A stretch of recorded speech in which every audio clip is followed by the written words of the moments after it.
welcome to another edition of the Sports Corner.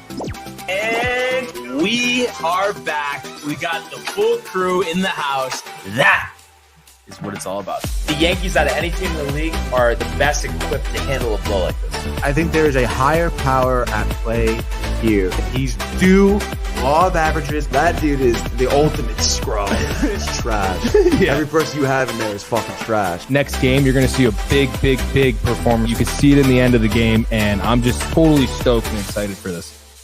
And we are back. Welcome to another edition of the Sports Port here on a Monday. Barnes and Tony once again. How you doing, sir? I'm doing great, man. By the way, not to interrupt, but this shit sounds like insane. I don't know what it is. Yeah, it's like very staticky. All right. Well, I guess I don't necessarily need the headphones if I don't want it to be like a big thing for you. But actually, I think it's a good. Are you not going to be like? Do you need to get over here? Or, yeah. Okay, so I should get up. No. Oh, okay, good. So that actually, I'm glad. Timing is good for that. You don't care how I feel, doesn't matter. No, not that. I just kind of wanted to, just start things because I know Kev Du's antsy from our spots, and not just him, but I'm sure other Mets fans out there. I had a tweet, from before. Talking about it, and I just wanted to say, and I know I think it was my fault. Last year, I gave in to the whole back and forth. Oh, the Mets are better than the Yankees, this and that, and this whole thing. And it's you know what? I'm just not. I'm not gonna do that anymore. And I'm not also gonna act like somebody like Juan Soto is more important than the Yankees franchise. He never was. He never will be. And of course, I wanted to re-sign him, just like any other Yankee fan. But at the same time, we only want people who want to be here. So he doesn't want to be there. He wants to be a Met. Good luck with that. And I'm just done with the whole, back and forth with other Mets fans about, this and that. And it's I know, what type of team the Yankees have and what type of team that they're building. And it's a hole that needs to be filled. And we're excited about having Jason Dominguez, on the roster for the full season, starting heart of the lineup. I'm excited about that. And I think, we're probably going to add a pitcher, whether it's, Fried or Sasaki or Burns. So I just think, the Mets fans, just need to remember, yes, this is a great signing. It's a historic deal. And it does, make their team a lot better. But it's it's December. Rosters are still being constructed. So I just think there is some type of narrative out there, and whether it's Kev Du or not, or any other Mets fan, that the Mets are on this hierarchy, on this hill, above the Yankees. Perfect now. Thanks, man. Just isn't true. I know who we are. I believe in my team. I love my team. And we're going to move past this. Obviously, this is something, as Yankee fans, we're not used to dealing with. I mean, this is basically historic. I don't think it's ever happened before. Of course, definitely not for, a free agent, of this magnitude, to pick the Mets over the Yankees. And I know when this initially came out, there was some debate about, it seemed like it was only $5 million off. And so then it seems like, he definitely wants to go there. But I think also, he was preempted, by the fact that he has that option in the deal after 5 years that they could void the opt-out and make it up to $800 million. So I think that was a big part of it too. But whatever the reason is, it doesn't matter. And, I just want to move forward. And, besides Dominguez, of course, the captain, Aaron Judge, let's not forget, he had an historic season last year and better than Juan Soto. That's why he was the league MVP. So of course other guys are going to need to step up. But when you think about Dominguez, you think about Anthony Volpe, coming into his third season. I expect a lot of growth out of him. And of course you're excited about what Stanton did in the playoffs last year.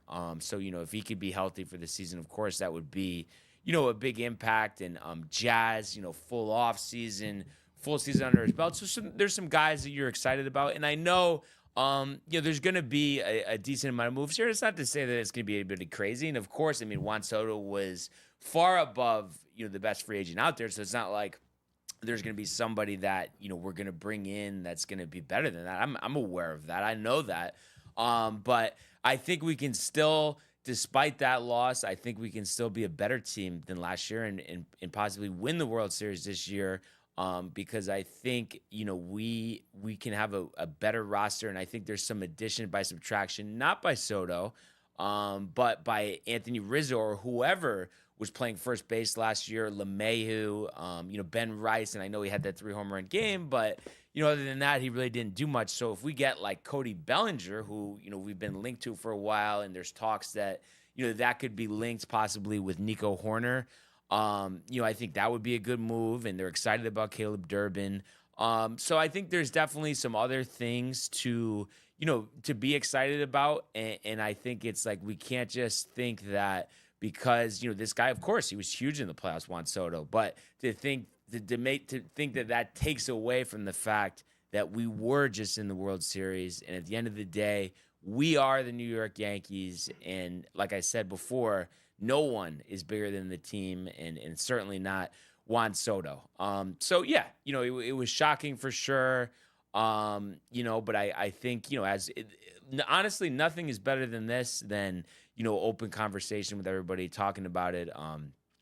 Just kind of reasoning it to yourself. And at the end of the day, listen, like I said, I'm done worrying about, what the Mets are doing and having this like back and forth. I'm not going to do that. And I don't mean to say this as a slight at all. But, I do think he did make a big mistake, but obviously we'll see, how that plays out. And that's how I feel about it, but I'm not going to get all worked up about it. And, I'm just focused on, what we're going to do, this offseason to put, the best team, around us to get back to the World Series. And let's win this thing. And, I just am appreciative of the guys that love being Yankees. I think, we can't lose sight of that as well. Like Cole, like Judge, like Stanton, they've voiced their opinions many times on that, as well as Jazz. And that's only naming a few people. So yeah, those are the guys you get behind, and we're a long ways away, even from pitchers and catchers. So there's gonna be a long time till then. And sure, for all of us Yankee fans, it stings now. But I think as the days goes on, we'll realize that life will go on, without Juan Soto. And one thing that I particularly am excited about, and I know I mentioned it already with Dominguez, is the fact that, I was texting Matt about this before, and I was texting in our group chat, with Mark and Mike and Corey, that at one point, Juan Soto was Jason Dominguez. So he has an opportunity to be that. And I understand, sure, like you could do the lazy take about the odds are going to say that he's going to be nowhere near Juan Soto. I understand that. And the thing is, we don't need him to be Juan Soto. We need him to be the best version of Jason Dominguez. And it's exciting that he's 22, 23 years old, has a full career ahead of him. So I'm excited to see that. And I know that, there was even some question, depending on what they do with free agency, maybe he's not even going to start the year as a full-time starter. Now, without Juan Soto, he's going to be, right in the middle of the lineup. So let's go. I'm excited about that. And that's really, all my feelings on this. And I'm sure Tony has some feelings as well. So what do you got? Yeah, dude. Obviously, for me, it's interesting because I mentioned this to Michael too. We heard, I guess, some rumblings from some people that the Mets were gonna end up getting him, Damon Amendolara. And it's just like, yeah. Even again, like, for me, even hearing it on the speculated on the radio or whatever from reputable sources, whatever, it still felt like to me, I'm like, still kind of a long shot. So, in the car last night when I hear this news break, I mean, like, utter shock and elation for me. Yeah. I really didn't expect the Mets to get Juan Soto. Again, I mean, you want to think about, obviously, through the years, the Mets, free agents, not great, even with Cohen recently. And then on top of that, just the amount of interest in Juan Soto just seemed like it was too far away. All right. I will say, I mean, the biggest contract in sports history is outrageous. You know, I think it's something that Cohen needed to do. You know, especially with last season, you know, bringing Stearns in. We're going to dial it back for this offseason. You know, see what we can get, maybe rethink how we're spending the money, whatever. And then obviously the next opportunity he gets to grab, you know, a big free agent, he does. Do I think that it's like an overpay? I mean, yeah. I mean, usually, yeah. When you free break agency, a contract record, of course it's always going to feel like that. But I'm saying, like, is he worth that much? At the end of the day, I don't really know, Brian. Well, cause you know what the crazy part is, and I'm not gonna say, like I said, I would have matched the deal even with these escalators, whatever. But it is just kind of crazy. And I know you could talk about the deferrals and stuff, but it's still at the end of the day, it's the same amount of dollars, and it's like you're saying that he's worth between $65 and $100 million more than Ohtani, who pitches. Yeah, that's kind of crazy, and has speed, and you know, of course, isn't a negative in the field. Who do we got here? Kev do. God. All right, stand by 1 second here.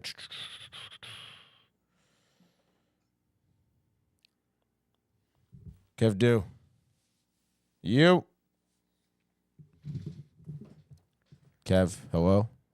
Uh-oh, is it us? Hold on. Of course, dude. Here we go. Oh, I can't hear him at all. Brian. Oh, there he is. Now he don't like me anymore. Kev, you're hot on the air. What's up, dude? Ernie's calling now, too. So Ernie's trying to call in. Yeah, I mean, it's like, you know, I can't right now. Sorry. No, but what? One more time. Ernie, call back. After, yeah, Ernie, call back after Kev do. Kev do, you're live on the show. What do you got, dude? Hi, Brian. What's going on, man? Hi, Brian. How come you bounced yesterday when I jumped in the chat? No, because I endured everything. You gave me on Friday night. On Friday night, I took all your possible. You were giving him shit on Friday night? And as soon as during the game. Oh, during the game. And as soon as I jump on, and as soon as I jump on last night, you leave, bro. First of all, that's a typical Yankee fan. That's a hater. No, but second, Kev, second. No. Can I finish? But not really, because I know what you're gonna say. It's like, dude, I'm not gonna go back and forth about this. I'm not even tight, but it's just like I'm not doing it. Like, you know what I mean? It's like, congratulations. But it was okay to do it before, right? But to be honest, it was okay to do it before because I was at the Rangers game, have a couple pops. Like, I wouldn't have normally done that. Bro, yo, dude, if you can't take the heat, don't. No, it's not about the heat, but I just feel like you're looking for me. It is, Brian. Brian, you made yourself look bad yesterday. No, it doesn't. You looked bad yesterday. Yes, I know that you're looking for me to explode, and that's just like I'm not going to do that. I love my team, and I think we're still better than the Mets. And let's let it play out in the field. Let's let the offseason play out. I'm not going to get all worked up. I don't care what you say. We still are the better franchise. When you guys win, I'm happy to give you credit, but I'm not going to get off that no matter what you say. So you could hoot and holler, and it's just like I'm not going to do that. And it's like nothing personal. It's nothing personal against you. It's just like that would be my reaction to any Mets fan that tries to chirp me. It's like I kind of took it personal yesterday, bro. Because I've endured all the crap talking that you have talked for months. But also the thing is, I never left. I never left. I always took everything you gave me. And for you to do what you did last night, that wasn't cool, man. Bro, you should have took it. But you know what it is? No, I don't want to go. I don't want to excuse. go around in a circle. Like no matter what you say, it doesn't change how it's I feel. Not going, but it's it not is going in a around circle, in a dude. circle. I don't think. Take it. But I took your crap. Take mine. But you know what I mean? It's like I'm all for. You can ditch it, but you can't take it. No, I'm all for having a normal debate, but I don't need someone to call in and be like, "Oh, the Mets, bro, we're better, bro. Like you guys are trash." Like it's like, dude, I don't. Did that come out of my mouth? Did that come out of your mouth before? I'm just saying, like, it's just a waste of time to me. Like it's like I feel how I feel. You're not gonna change that, and it's like you want to have like a sports debate about what's actually going on in the field. I'm happy to do that, but I don't need to be the whole Brian, like we're the Kings now. It's like you signed one free agent. It's great. It was shocking that you guys got him. I'm not gonna lie, But it doesn't change how I feel about my team, and I'm not worried about the Mets. And I think you're trying to get that out of me, and it's just not going to happen. No, I'm just rubbing it in. We got Soto. You didn't. Rubbing it in. That's what I'm saying. What were you saying to me on Friday night? Yeah, I mean, I think it's one of the most. But I'm saying, yeah, it was a surprise, and it's like obviously I'm going by the precedent that nobody has picked the Mets over the Yankees ever before. That was a marquee free agent, so of course I'm not going to expect that. And it's like he made the wrong decision, but that's his fault, not mine. You dished it out. I took whatever you dished. When it was time for me to dish it out, you put your tail between your legs and cowered out. That ain't cool, bro. But it's not cowering out. It's just like I just don't want to yell. Like I'm not Sal Licata though. You know what I mean? I don't want to do that. Oh my God, bro. Oh my God. You know what I mean? And it's like I'm just saying, don't get ahead of yourself. But don't get ahead of yourself. That's all I'm saying. You're that typical Yankee fan. That's it. I love my team, and I'm never gonna be scared about the Mets. That's great. I love my team too. We can suck, and I still talk shit. But I'm saying I don't need to talk shit. I'm worried about my team, dude. It's just like, of course, I'm gonna respond to what you're saying, but it's just like very repetitive stuff. Cowardly last night. That was cowardly last night, bro. Because you say every this, time you, but you say the same stuff.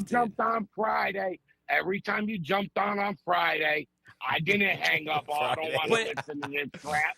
I listened to it all. Listen, though, I wouldn't have blamed you because being in that state, I wouldn't have wanted to hear it myself, to be honest. I wasn't hearing it. Ridiculous. Because I know I could ditch it. I can take it. But I still don't think it's like other than you can take it. But other than signing Soto, no kidding. But other than signing Soto, like there's nothing. Like it's like no games have been played. Like it's like you want to parade for it. It's like yes, it's a great signing. I was surprised by it, but it's like I guess it's like what do you want me to say? No. You weren't surprised by it. You were hurt by it. No, I was by it. Shocked. You were hurt by it. Stop it, bro. We gave you how many hours to sit and collect your thoughts. Bro, when that announcement came down, you were hurt by it. No, I was honestly surprised by it, but like I said, I know that we were in the World Series last year, and it's not going to change because of one player, and history is going to show that. So I know, I guarantee it, and I don't need, like I said, I don't need to go back and forth. I don't care what the reasons are. I know at the end of the day that Juan Soto is going to regret signing with the Mets over the Yankees, but that's fine. He's going to have to live with that. He made that choice, so best of luck to him. And I'm just worried about what we're going to do now moving forward, who we're going to bring in, and that's it. And I don't need to go back and forth about how it's so great that the Mets signed him. I already said that. I don't know what you want me to say. Hey, Tony, congratulations. Thanks, Kev, dude. You too, dude. I'm looking forward to a very interesting season for the Mets. Yes, me too. You guys enjoy the rest of your day. Thanks, Kev. You too, dude. See you, Kev. I mean, I don't know what else I'm supposed to say. No, that's it, dude. That was very, very well handled. Yeah. Very, very good job. Do we have Ernie on the buzzer? Ernie knows. He said he's in the car. He's ready to go, so dude. Ernie, if you're ready, I guess very good there. While we're waiting for that, you could go to the comments, I guess. Oh yeah, we have a ton of comments, dude. Ernie's calling right now. Let's do it. Let's do Ernie right now. Whoa. Ernie, what's up, dude? You're live. What state are you in? Yo. We are in Virginia right now. Nice, dude. Nice. Oh, your window. Oh, we're good. No, go ahead. Sorry, we're good. All right. I had to call in. Clearly with the news today, but I'll be the first Yankee fan to admit that I'm actually happy we didn't sign him. I'm 100% happy we didn't pay that price. I think anything over $650 was going to be too much. $760 is insane. All right, because now the Mets are in a situation where Alonso already said he was going for free agency. So who do you have to complement Lindor and Soto? I understand that they have the money to be able to try and maybe pick up other pieces, but not enough that's going to help. Yeah, I mean it's tough. I mean, as a Mets fan, I mean you're going to look at Vientos to back up the season he had last year. You're going to look at Alvarez to stay healthy and to be better than he was last season. I mean, I think there's guys around the ball club you can bet on, having better seasons than last year. But I agree. I mean, first base, it's going to be an interesting hole you have to try and fill. Is it Mark at first, and then you try Brett Beatty again at third base and see if maybe he can kind of go back to a little bit to what he looked like when he first came up to the Mets. But no, I mean, that's definitely a very solid question mark there in the lineup. But I mean, I don't know. I think in terms of offensive power, I think again, as a Mets fan, I'm looking at the Mets to fulfill some holes in the bullpen, in the rotation now. Because I mean, I don't know. I think those are bigger question marks for me than the offense. But that's just me. I mean, it's interesting you say that you're happy the Yankees didn't sign Soto. I mean, we were just talking about before Kev Dew called it. I mean, the amount of money that he was kind of gravitating towards himself is really astronomical. Even we were starting to compare it to Ohtani. It's ridiculous. That money's ridiculous. It really is ridiculous. I mean, Brian even was talking about Judge had a better season. Ohtani for the most part can contribute more to the game than any other player in the league, and this guy is pulling money up more than both of them. Which is really crazy, dude. It's outrageous. And if we're gonna be all the way honest, I mean, look, I'm not gonna sit here and I'm not gonna be the Yankee fan that says, "Oh, Soto was trash. He's not worth the money." Da da da da da. But if we're gonna sit down and be real baseball fans and talk real about baseball, Juan Soto is a defensive liability. He's horrible on the bases. Yeah, he's a generational hitter. He's a great talent. He's young, all of that. But we're not gonna sit here and act like he's a great defensive outfielder. He is a solid base runner. Like, you just paid $765 million for a bat that walks a lot. Mm-hmm. All right, this isn't Yankee Stadium. This is now City Field. If he thinks he's going to get, you got to take off at least anywhere between 6 to 8 home runs off of his total from last year, just from the short porch. So, really, if you think about what you're paying for a great hitter that walks a lot to complement Lindor. But outside of that, he is not going to be great in the field. He's not going to be great on the bases. He showed it since Washington. It's not like he's had a couple of rough years defensively with the Yankees and the Padres. No, he has been a defensive liability and a base running liability since he was with the Nationals. Like it's very clear if you watch baseball. If you watched him his entire career, it's clear. It's clear as day. And that stuff is true about the defense, of course, which we saw in the World Series. We need better defense, but also I think the biggest thing over here than anybody, and I was mentioning this in the open, is like I want people on this team that are proud to be a Yankee, that understand the history and that appreciated it. Clearly, he didn't. So we are better off without him in that regard. Because, I mean, how could you have the best team possible if you have guys that only want to be here because of the money and they don't actually, appreciate the history of the team and the franchise? And it also shows some validity to what the Yankees have been holding on to for the last 5 years. Like, if you think about all the moves that the Yankees have been making, a lot of people have tried to take Alien. A lot of people, Jason Dominguez, a lot of people have tried to take Spencer. So it's like, if you really look at what the Yankees have now accomplished, they still get to play Jason, which they did not want to let him go. And the questions were, do you let him go for the trade? Do you let him go for this? Do you let him go for that? And it's always been no. He's a generational talent in himself. Like you said earlier on in this show, he could very well be another Soto. You know what I mean? Mm-hmm. Yeah. He's young. He's talented. I don't see the problem in letting somebody walk for $765 million to a team that has been a generational big suck. That's okay. Let them. With Soto, Lindor, Eric, go ahead. They haven't won anything. How we haven't won anything. So, to sit there and say, now so we signed Soto, we're this, we're that. No, you're still the Mets. You're still baby brother. You still haven't won anything the way the Yankees haven't won anything. You didn't make it to the World Series last year. We might have lost in the World Series, but we made it. You get what I'm saying? So, At the end of the day, good. Congrats on signing Soto. You got the biggest free agent of the year. Congrats. But outside of that, you also picked up Clay Holmes. There goes your late inning games. Yeah.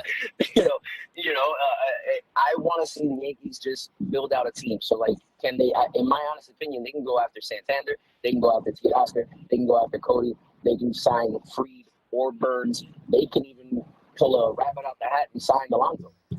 Yeah, and it's interesting though, and I've mentioned this for a while, and this was my thought process with Soto, but even without Soto, I just kind of like, and you were kind of speaking to this, but just leaning on the farm, like Dominguez having that full role, and then also Austin Wells. Like I know he was up and down, but he had some great moments. Like if he's gonna be, He's going to be our catcher for the future. right. So you have that, and then I'm really expecting that World Series grand slam from Volpe in Game 4 to propel him forward confidence wise. He's so young, so it's like this is how we won. In 96. Yeah, four championships in 6 years because we had a good farm system and we relied on that, and we haven't given the chances to these guys. Now is the time. So I don't want Alonso. You know what I mean? I don't want Christian Walker. I like the Bellinger trade. That's not a big contract. It's a trade. And I just think that's enough coupled with our farm system. Yeah, maybe sign Freed, maybe trade for Crochet. And I like to just go about it that way because I think, there's just, it really applies in any sport. You don't always win because you had the best free agency. Your farm system is very important. I mean, Tampa Bay has shown that in the prior years. Houston showed that in the prior years. What was Arizona showed it. You know what I'm saying? Like we've seen teams be successful using their farm, and as much as Yankees are so spoiled and used to the house that the George Steinbrenner days of just paying and overpaying and just spending money on whatever you want to do, this really does feel like we're getting back to when we had our core four and everybody came up at the same time, and it just feels right. So it's like when I saw the Soto signing, it was a huge, in my opinion, a huge weight off the shoulders of Yankees fans, because now it's like, okay, now we no longer have to worry about the shit that comes with not winning if we sign Soto. Yeah, no, you absolutely. spend $765 million on a player to stay exactly where you are. Now you're the talk of the town. I'd rather let him walk, do what we need to do, fill out the holes that we need to fill, because $765 million spread out is a lot. Yeah.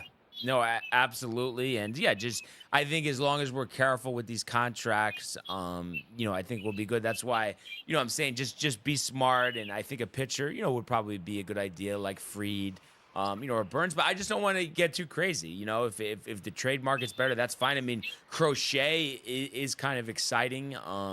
If we brought him in a deal, same thing with Bellinger. And then I think multiple relievers, rebuild this bullpen. And then you're counting on improvement from the guys that we already have. I mean, I think we'll be in a good spot. And I mentioned this before too. The addition by subtraction, the whole thing of like all these at bats Rizzo got, Verdugo got, and all the dumb shit that Gleyber Torres did. I think ridding ourselves of that has a ton of value. No, absolutely, it does. It really does, because now it's a fresh start. It's legitimately a fresh start. You got rid of a lot of the old guys. You keep your core guys. You keep the guys you want to have a future with. And, personally, in my opinion, I know you want to stay away from certain names, but I think that if we were to pick up Walker and Breggs, we really rounded out our infield. Wait, who Walker and who? Yeah, who's the last guy? And Breggs. Bregman? Bregman, absolutely. Yeah, so I mean, but what do you think though about the Bellinger Horner deal? Because then you could have Bellinger at first, Horner at second, and then you keep Jazz at third. Do you like that, or? I do, but my issue is that Bellinger to me looks like a Joey Gallo situation.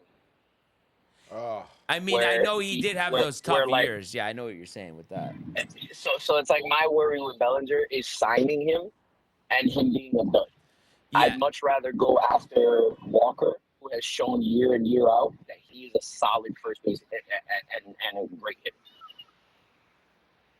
Yeah, no, I know what you mean with the track record. I guess I'm just caught in between just because, we've signed the guys that were a little older and it hasn't worked out. But, like, Bregman, too, he just concerns me because it does seem like offensively he's been a little bit of decline the last couple of years. But Christian Walker, I know firsthand, I had him on my fantasy team. He was ridiculous last year for stretches, especially before he got hurt. So, yeah, I just don't – the only thing I would say is I just don't want to have guys that contracts expire when they're 40, 41 years old. But if we can keep it in a mid-range deal, I think that's a good idea, just with our eyes set on the future. And I think that's what the Yankees are going to do. I don't think the Yankees are going to put out a big contract. I think in them, whiffing on Soto, I think it's kind of like a reality check. And then, hey, look, let's do a 5-year plan and give these guys, 4 or 5 years on a deal each, and just try to win a couple within the time frame that you have. Dominguez and Spencer coming up, and Wells, and get these guys to help them out. And once they're in their prime, those contracts are pretty much coming up. You know what I'm saying?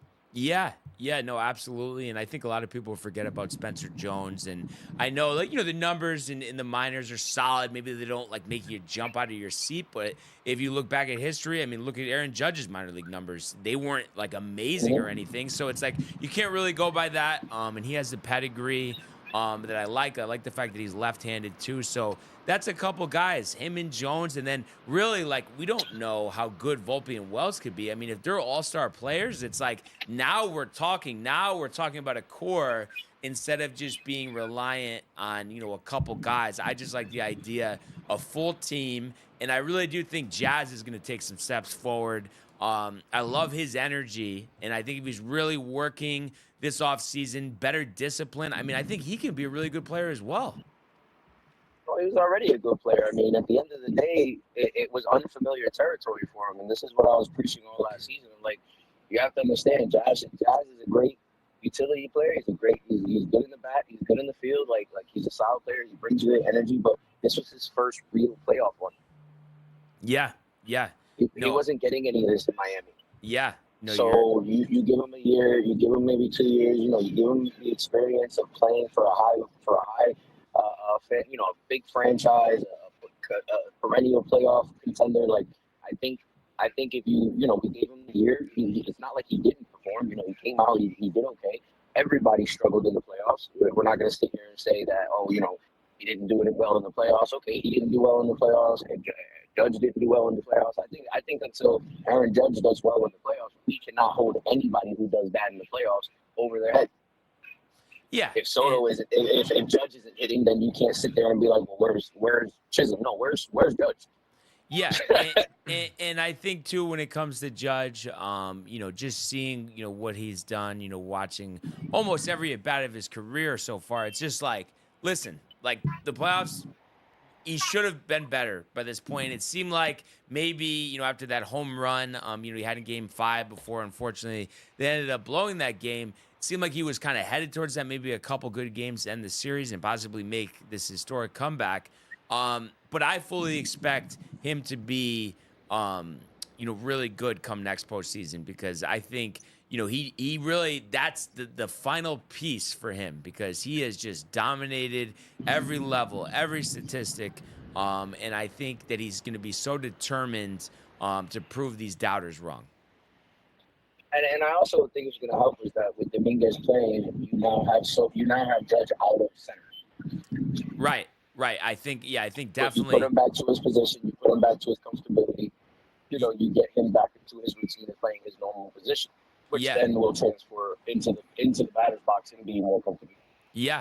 So I think that's going to also help. I think I do think that Aaron Judge needs to snap out of it. Clearly, I'm not going to be an ignorant Yankee fan and say, "Oh, he's fine, we're fine." No, but I also do think that come next year, with Dominguez playing center, him playing right, and coming in and out between him and Stanton for DH because now he can DH as well. Stanton isn't going to DH every game. Whenever Stanton needs a rest, now you have Judge to be able to DH. So it's it helps clear up some of the extra stress of everything that's on him. Yeah, absolutely. So yeah, definitely I'm looking forward to seeing, how they shape out the roster. But I think they're going to be very shrewd in the moves that they make. And, let's see what happens from here. And, obviously we're a long way away from even, pitchers and catchers. But when we get to that point, I'm going to be as excited as always. And, the goal always remains the same. And I said this before too. I mean, it's just no one will ever be above the New York Yankees. So, without Juan Soto, life goes on, and everybody's going to be okay, and it's back to the goal. I just wanted to say one thing because I know Kev is listening, just to piss him off. He can't tell anybody that if he can't stay in the kitchen, he get out of the kitchen because he is the most sensitive person I have ever met in my life. You give him one little bit of a tidbit of a rant, and he has a heart attack. He pops off of lives. He can't tell phones. But now all of a sudden, the Mets signed Soto, and he has an 8-inch dick. Like, no, that's not how that works. Oh, man, that's a good one. Here's the thing, Kev. This is what I wanted to tell you. Even though you guys almost made it to the World Series last year, you still came behind the Yankees. So sit the fuck down. Shut up. You came in third place. All right, buddy? Yankees were still in second. Might have been first, but you came in third. Soto is just going to make sure that you may be coming fourth or third again. But you're not going to win the World Series. So have a great night. All right. Thanks, Ernie. That was a great call. Tons of comments pouring in, Tony. If you want to get to those. We have a million of them, dude. Let's start out from the top. Why not, Give dude? me one second. Just got a call. Yeah. Let's start from the tippy top here. Michael Buckta, happy Monday, he says, fam. Hey, Barnes, I now have a new crush on Snow White. She's the GOAT. Michael Buckta, you got to figure it out, dude, a little bit. I feel like every other week it's something different right now. Let's stick on to one thing, I think. And also, like, the animated Snow White, or are we talking about the new movie? I don't really know, dude. Obviously, we have some earlier calls from Kev Dew. Let's effing go. Soto. Jay Bird says Juan Soto's about to be the king of New York. No doubt about that. Matthew Gieber says, wow, dude. Michael Buckta, maybe he's into the actual, like, cosplaying Snow White at Disneyland because he's going to be taking selfies with Snow White in Disneyland and sending those pics, and I can't wait to see them, Michael. And then Matthew Gabriel says, Jason, you blasphemous fool, dude. And he goes, is already a king in New York. His name's Aaron Judge. Michael Bucktis, a shout out to Josh B. Matthew Gabriel reiterating Aaron Judge is the MVP, just so you know, dude. And then Jay Bird says Aaron Judge is the jester of New York after Soto's contract, which is pretty interesting. Because again, the amount of money that he's getting paid more than Aaron Judge is kind of crazy. Matthew Gabriel says Bonds with the pinstripes today. Absolutely. Wow. Look at you, dude. And then Michael Buckta back in here. Main focus this week for me is going to be Snow White. I guess just so everyone knows here, that is going to be Michael Buckta's theme of comments this week. They will be pertaining to and about Snow White. Yeah, I was gonna say me too. I guess I don't know, dude. I mean, seven dwarves, dude, and Snow White. I don't know, dude. Josh B laughing his ass off at the Snow White comment. And then let's see. Matthew Gabriel says, Tony, congrats on Soto. Enjoy it, dude. Josh B hilarious is talking shit about talking shit. Joyous LMAO. Jay Bird, take it, Barnes. Josh B says, take it all, LOL. Take more, LOL. There's some for all. Michael Theophil, ha, ha, ha. Tony Kev can take it, dude. Taking the D. Oh, Jesus. Matthew also says, we'll see what happens. What can we do? He says, in the words of Chaz Palmentary from the Bronx Tale, Mickey Mantle, don't give a shit about you, so why should you give a shit about him? Nobody cares. Very well said. And then let's see.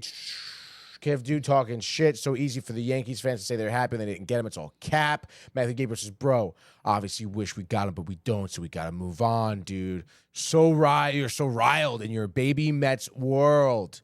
He says, that fan base is lame. Josh M in the house says, let's go, dude. And then Matthew Gabriel tight, comparing with nothing to compare. New eras for you guys now, too. We'll see how it goes. Will always be in, as in the Yankees, per usual. And please let's not forget, once again, Aaron Judge, MVP. Playoffs, he did pork it. No doubt about that. He'll figure it out, though. He has the confidence. Kev Dew, where are you? He says, look at you. Mets will be a good team. So will be. Matthew Ryan says, F the Mets. Matthew Ryan coming in here obviously late, angry, maybe tired, so mad. F the Mets, F Soto, go screw off Soto. Mets will suck anyway. Matthew Gabriel comes in here now and says, Tony, you F off. Matthew Gabriel says, Jay, you are the jester of the tri-state area. Matthew Gabriel reiterates, Mets equal losers. They will always Matthew Gabriel says, you skipped over my comments, you prick. Yeah, I'm not saying all of them. There's a ton here. All right, dude? They will always be little brother of the Yankees. Josh M. finally here says, I think a big factor for Soto is, do you want to play for a group of fans who make you feel like they decide daily if they hate you or love you based on how you tie your laces? And he says, Holmes felt that. And I just have to interject on that. I have to say that actually doesn't make any sense. But it was I've heard people try to say that before, but it's like, let's be real. Like, anytime you go to any game, anywhere, like, what do fans want to see? They want to see winning. They want to see success. And second of all, no one ever booed Juan Soto, so that has nothing to do with it. And like, you want to know why Clay Holmes was booed? Because he sucked ass. So it's like, if you don't want to handle the music, then you shouldn't even play sports, to be honest. So to say that the Yankees fans are tougher than other fans, it's just not true. So that narrative, I think, had absolutely nothing to do with it. Matthew Gabriel, should we go to the Yankees versus Mets this year? I was actually just having that thought in my head. But yeah, I mean, I'll be down to go to that one. I was actually just having that thought in my head, and I'll be happy to go to the Bronx rendition of that one for sure. But now we get 6 games this year, so more opportunities. So I'm sure we could make that work. Also, we'll definitely be running it back with the opening days. Yes, opening days. Absolutely, dude. That's I might need to up some doses for that day at Citi Field. Oh my God, dude. Oh man. Or just go the Rangers route from the other night with Babchick. I think that might be better. Yeah. Michael K. Hey, dude, what's up? Good morning. Good morning. It's good, brother. It's Dominguez time. Yeah, that's what I'm saying. Thank you. Good to see you. I missed you yesterday. Yes, you too. I missed you as well. And then Yes, I did. a I couple. still hear you. I know what you're gonna say. I didn't even hear you, but I knew what you said. A couple more here. Besides that, Matthew said the Mets are losers, Matthew Ryan. But then Josh B says, I called Soto the Mutts. Unfortunately, he did, and so did Damon Amendola and Michael Babchick and Steve Torrey. So congratulations to them for getting that right. Even though I guess it would be just Damon is the only one excited about that. Ernie says Mets fans don't boo because they're used to disappointment, which is true. They boo. And then the animated character Tony. That's and then fucked up. Josh M says ha ha ha. I don't judge though. Good for you. And then Matthew says, I don't know if I would go to that. LOL. I can't go to City for that's for sure. Right back at you, brother. Come on. No. We could do the opening days. That's fine, but that's probably gonna be my only. And then I'll probably have to go with Dave, and hopefully, like I might not be able to go espresso martinis that day because otherwise, then I'm probably gonna start talking about the Soto situation with him, and That'll be great, dude. No, I'll be fine though, because I'm gonna channel, my strategy with Kev Do there, and I'm not gonna get too overworked. But I think Dave would put you over the edge. Potentially, but especially if like Dan Gross is sitting like standing next to him for some reason too. Oh my God. And then Matthew says it'll get out of hand. Josh B blames Matthew Ryan. Yeah. And then Kev Do says easy for Yankees to say they didn't want him now that they don't have him. That's cap. Well, I don't care I don't what think you anyone say. said that though. I guess Ernie was just kind of more saying because of the contract. But for me, it's like I wanted him, but like I said, I mean, it's an honest thing. Like if he's not into the team and like appreciate it, then I don't want him. So that is truth. And I thought he did want that, but I was mistaken. So you live, you learn, you go on. Matthew Ryan says Tony Mets will win 62 games. Josh B also says it hurts to say trust me. And then Ernesto says Kev Do 765 for third place again. LMAO, good shit. So Ernie seems like he has a different strategy with Mr. Do. Yes, seems like it, dude. But let's take it easy, dude. All right, to third place, Matthew Ryan, 62 games. I mean, come on. Yeah, let's be real here. But wow, I mean, I think that was like just our longest like opening conversation about something that we've ever had. The calls, I don't know. It's weird. Like you wouldn't think so, Tony, but I had to say that whole thing, like just in general, not even just with Soto, like the whole segment for some reason made me feel better. Like I feel like I'm back to normal, but I think that's just because this is our normal dialogue. That's right. Absolutely. But fucking go, dude. let's go to the world of the National Football League. He wants Jefferson, climbs the ladder. Oh my goodness! Justin Jefferson, the catch of his life. Burrow fires, intercepted, picked off at a pick six. Minka Fitzpatrick, an absolute ball hawk. Niners twist up front and get to Tagovailoa. Bosa again. Mahomes escaping on the move, stops, spins, flips it forward for the touchdown. Stop it. Aaron Jones. Oh, what a tackle! Quincy Williams with a pile driver. All right. So what do you know? The Chiefs, a nail biter, a double doinking in for the win. Matthew Wright, Tony's fantasy team. Yeah. Defeating the Chargers at the Horn at Arrowhead, 19 to 17, their 9th straight AFC West title. It's amazing. I know we've seen this week after week after week, but I guess I'm naive. I thought we would see a different game here. We didn't. So it's just kind of interesting. I don't know. And maybe I am being short-sighted, but I still look at this Kansas City team, and I just feel like I'll take them over any other team in the playoffs just because I feel like no matter what the scenario is, it's just let's just drive down the field and win the game. And it's just every single time. I mean, I don't know if I've ever seen anything like this. I mean, I certainly haven't. I mean, in my lifetime, for a team that just, like we say every week, just figures out a way to win. You know, when the chips are down and they just need a big drive or one big play, I mean, they make it. And that's just, I mean, listen, I hate to sit here and to be like, yeah, like this is the worst, 12-1 team we've seen, whatever. Mahomes is having one of his worst years statistically. Because this is like a team, this is an organization that's been building for years, and it obviously has had tremendous amounts of success.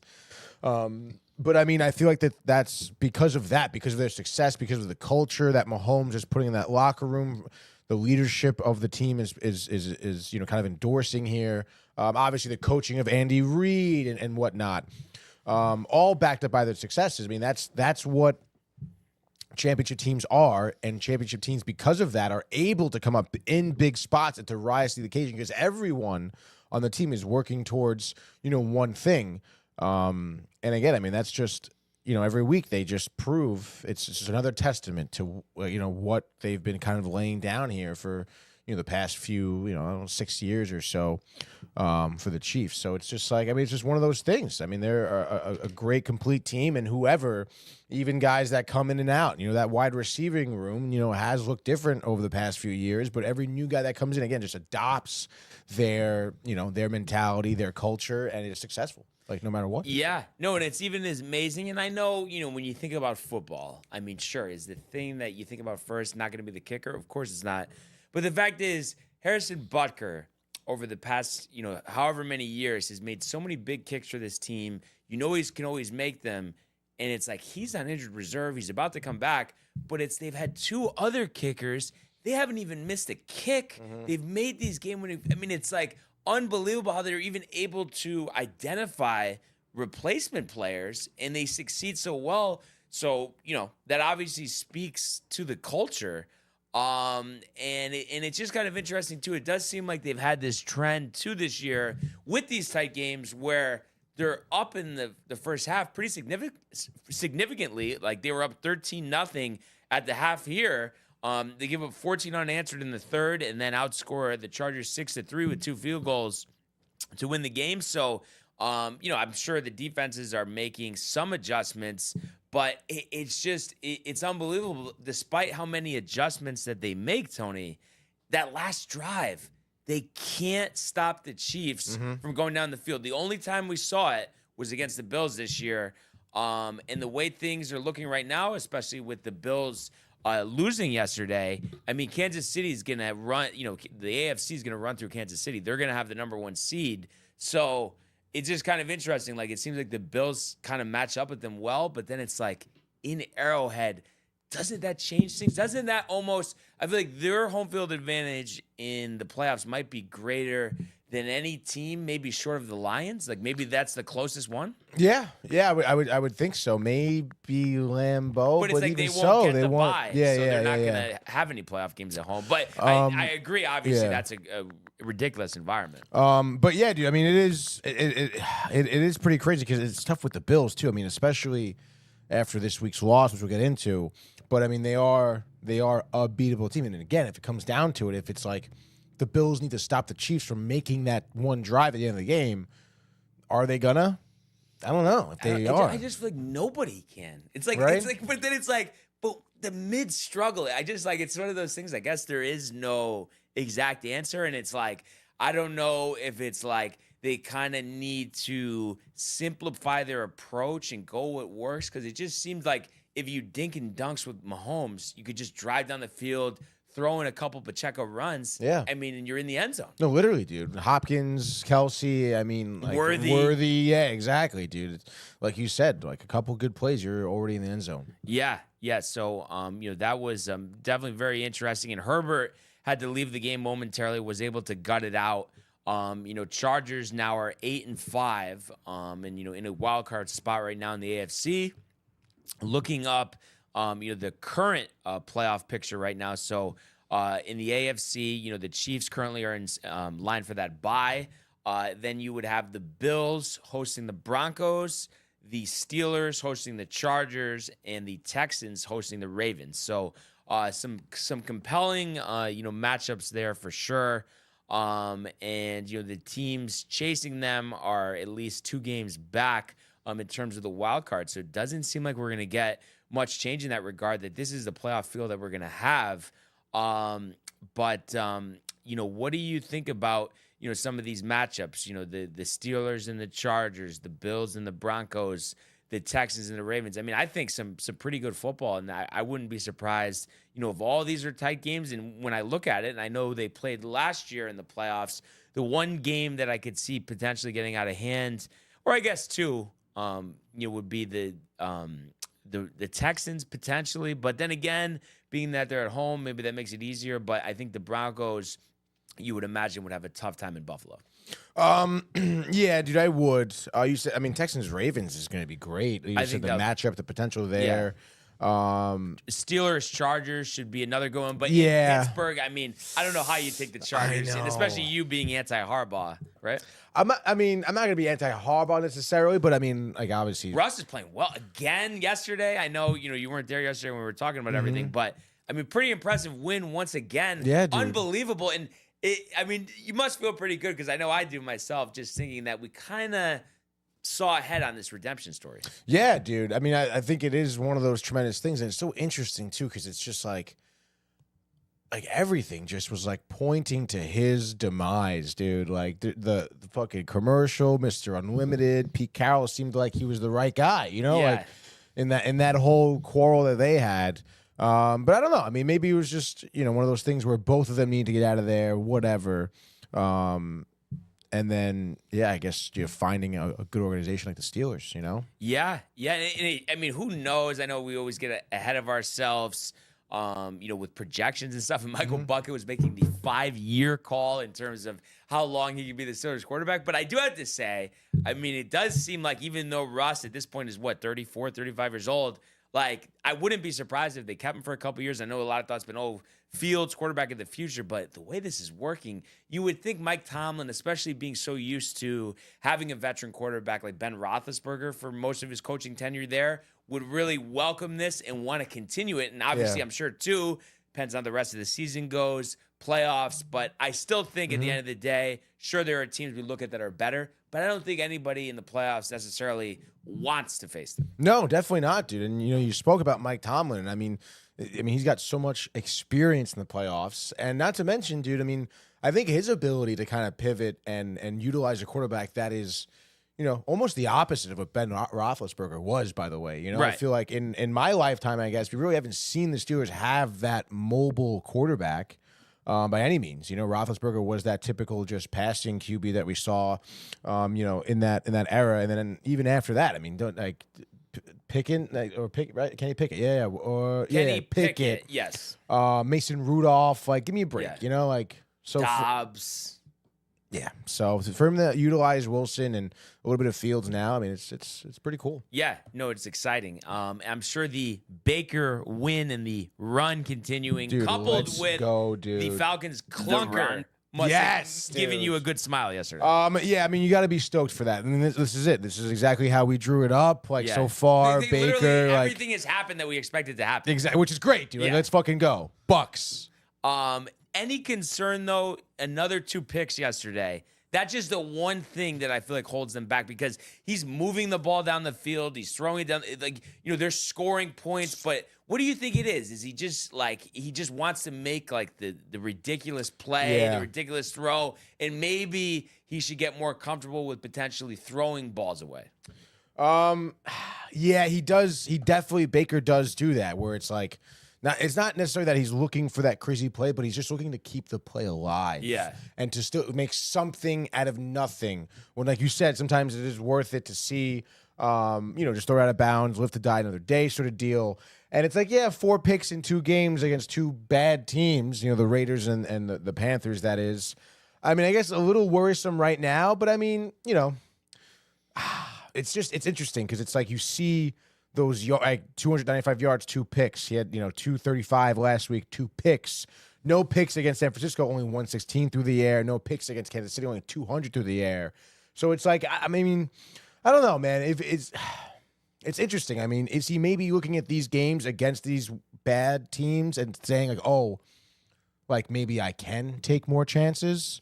True. Right. True. So then it's just like when it does come to the playoffs and it doesn't matter, I kind of know like my limitations. Maybe does that sound right? Yeah. No, I mean, I think it's definitely possible, but Right. you just feel like, you know what I mean? I think he still would be better off consistent approach every week because you might, even though like you have that like program in your head, when it comes to the playoffs, you might revert back to what you were doing against the Raiders or the Panthers, I mean, I guess we'll see what happens, but Yeah. I mean, I don't know. I mean, Baker hasn't exactly been a model of consistency throughout the years, so we'll see. I guess. But how crazy, the last 2 years, he's been the exact antithesis. Is that the right way to say it? Of that? Or that would be the opposite. So Antithesis is it's the opposite. Okay, Yeah. But he's been the perfect example of Yeah. that, Tony, because he's played 13 games this year. He played 17 last year, same amount of touchdowns. So look at these 2 years with the Bucks, 56 touchdowns, 23 interceptions. I know the interceptions seem a lot of high, but 56 touchdowns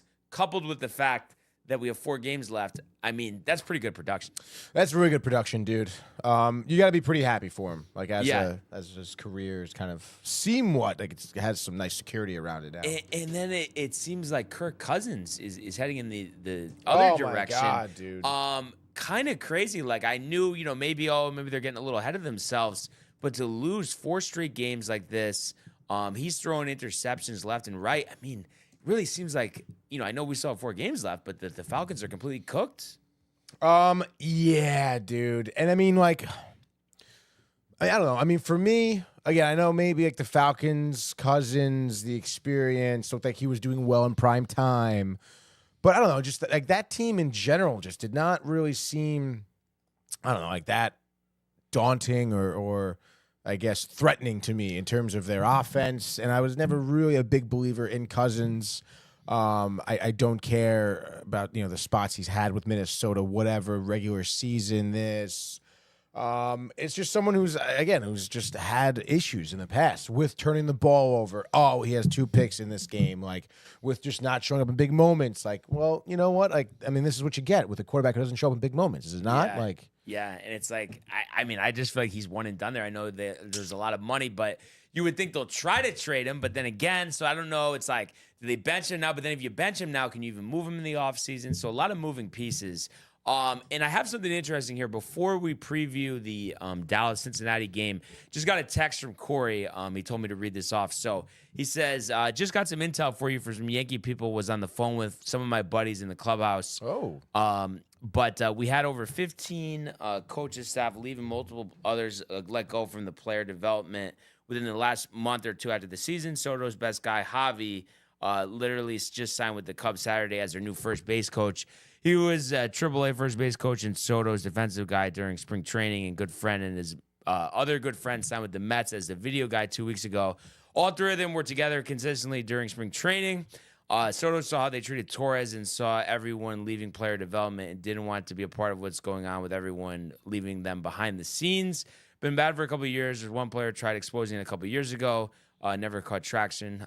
Soto clearly sees it as a disaster and wanted out, so the money being almost the same favored the Mets because of those things. And the Mets are trying to trade McNeil and sign Gleyber Torres, which is something that I suggested a while ago. And then he says, when the Yankees traded for Soto spent a ton of time at the Yankees DR complex getting to know the guys and stuff. The complex was run by Dave Adams, who's been with the Yankees for a long time. And it's just like, I understand, honestly, some of that. But the one thing, Tony, with Gleyber Torres, it's like, what more were the Yankees supposed to do? I mean, they kept him on the team for a while. I mean, I feel like they didn't even consider or try to trade him until last season, and like they gave him every opportunity. Like, what else were they supposed to do there? Well, yeah, I don't understand. So, like what else are you supposed to? Yeah, they're not supposed to do anything. You're supposed to get rid of him. Like that's and your that other guy, opportunity. by the way, Adams left a couple weeks ago and signed with the Mets. But it's like, that like the guy DR who owned, yeah. But it's like, I just think the Gleyber, and I know, and Josh was even speaking to this last night on Discord when we were talking about how he thinks that, Soto really like Gleyber or whatever, so maybe he's going to be there. But it's like, I just think Gleyber had his opportunity. I don't want Gleyber, though. Right, but that's the point. So the fact that, like, that's the problem here. Because it's like, I understand as a player, you want to feel like the organization can be personable and see us as human beings. But if a player is consistently producing below expectations, what do you want the organization to do? And it's not like it was like, 1 year, he had one bad year, he's done. I mean, 4 out of his last 5 years with the Yankees were bad. Like, what else were they going to do? Yeah, it's interesting, too, about the video guy, first base coach guy, defensive coach guy, that. I mean, don't you think that's kind of weird, though? Like, why would the Yankees let all those guys go? Like, wouldn't they know that, Soto has worked with these guys? It's so hard to say, you know what I mean, without being close to the situation. Shout out to Corey, though. Jeez, dude, that's some great insight right there, dude. It is. So, no, we appreciate that, for sure. But yeah, just wanted to mention that. And one other thing I want to get, and I don't think we need to read off all of Kevin Ernie's comments, but one thing I just wanted to respond to was Kev suggesting, like, he said something like, Ernie, like, you're worse of a fan than me or something.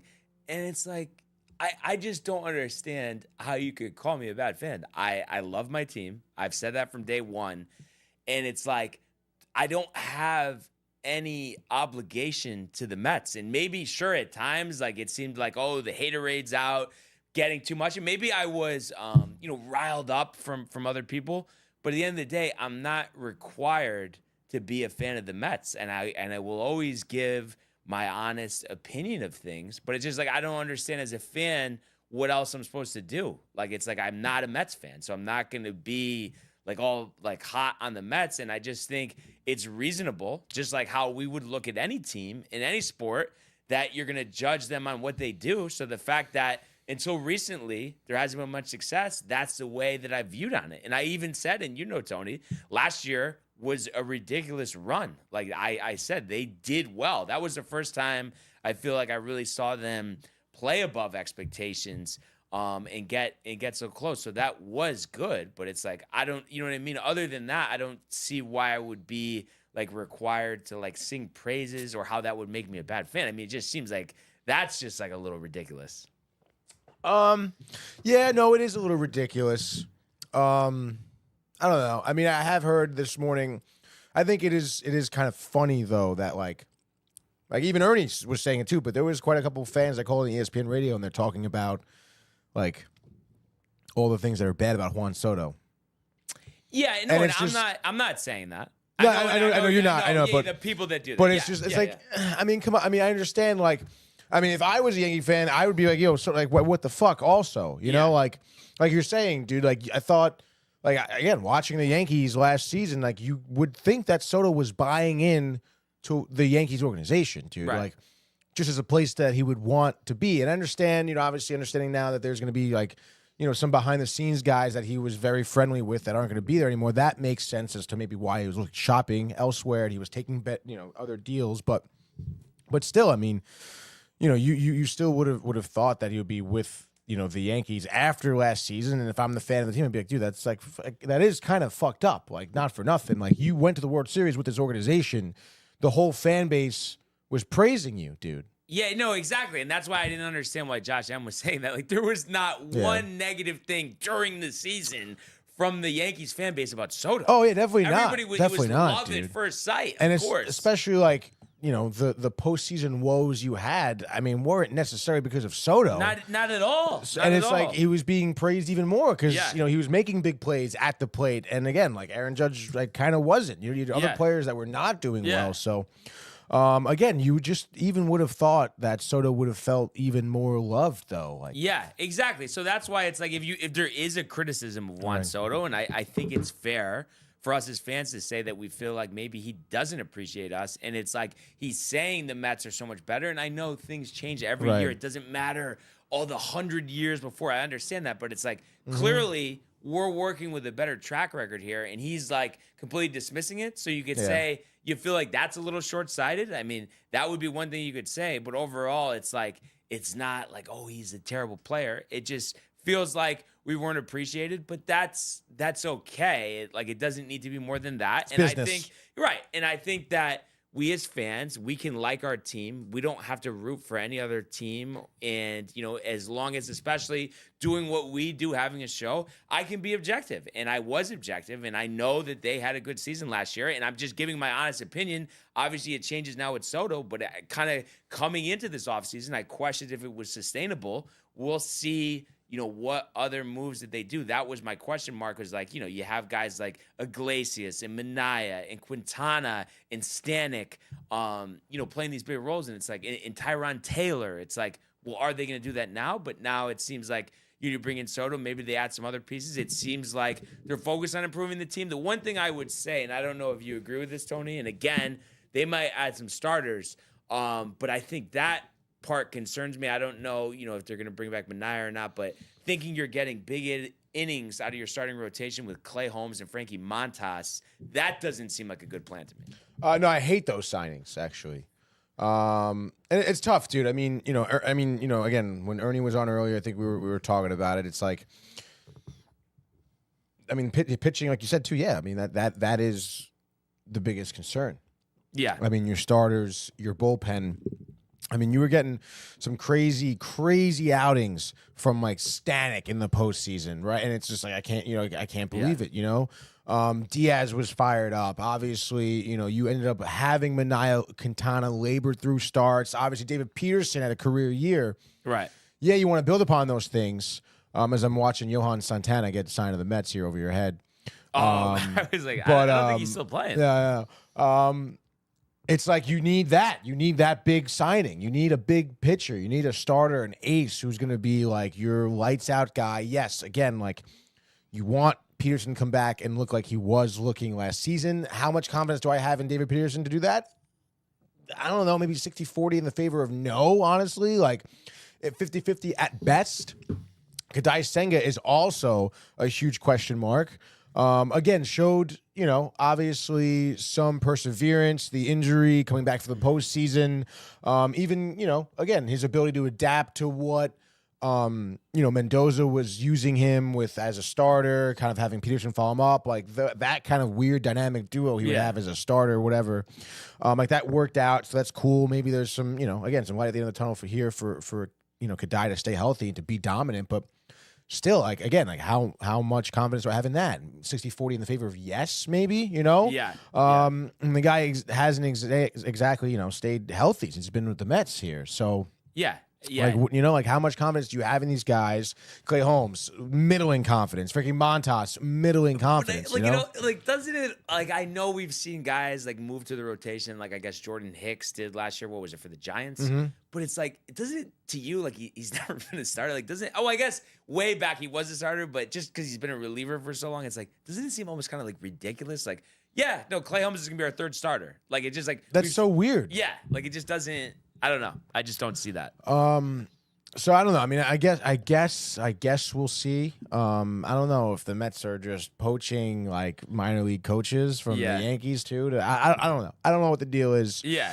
But again, I mean, that's where I'm at with the pitching. I don't know. It's just up in the air, dude. Yeah. There's no like solidified just like confidence in that you can go into a 5-game series and pitch well and have 3 great starters, pitch consistently. Like, and especially without Manaea coming back, and who knows if he could even follow up what he did last year. But it seems like you have 5, like 3 and 4 starters on your team. So it's exactly. You'd want to improve in that regard. We'll see if they do. Before we just get back to the football here, a couple more comments. Matthew saying Soto's comments after the World Series told the whole story. Cold-hearted rat. Like, at least thank you for the fans or whatever. Tony, get a Soto jersey. I may have to. And then Ernie says, if you ask Kev, do the 3-peat with Soto on the current roster.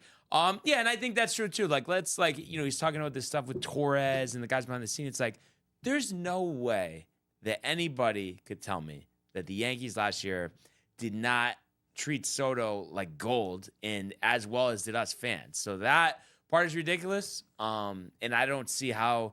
That would be a narrative. Like, and he had such a good time too. So it's like, I don't know. I don't know if it's like somebody got in his ear or what. But it seems like, let's not get things twisted. And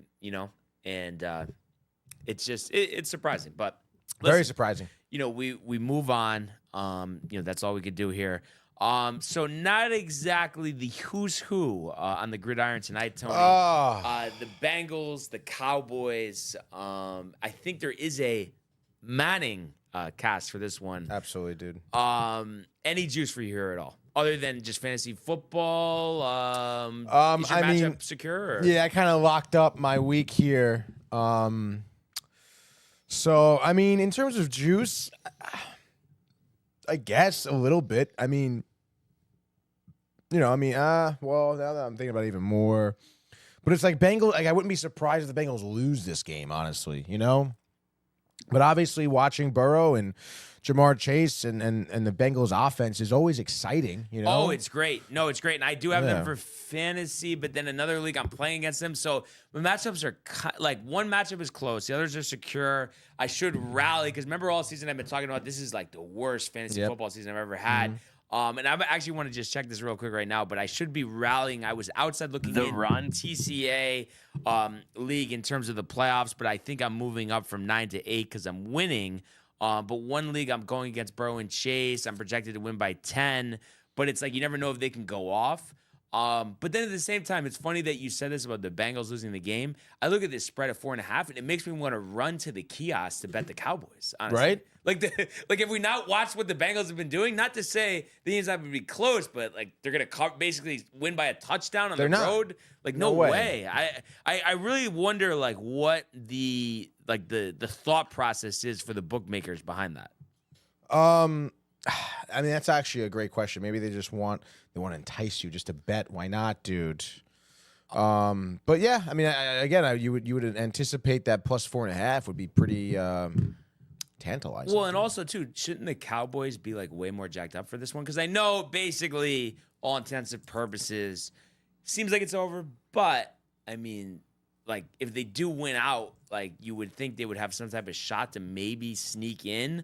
And the fact that they've won the last 2 games, you would think would give them, some level of confidence.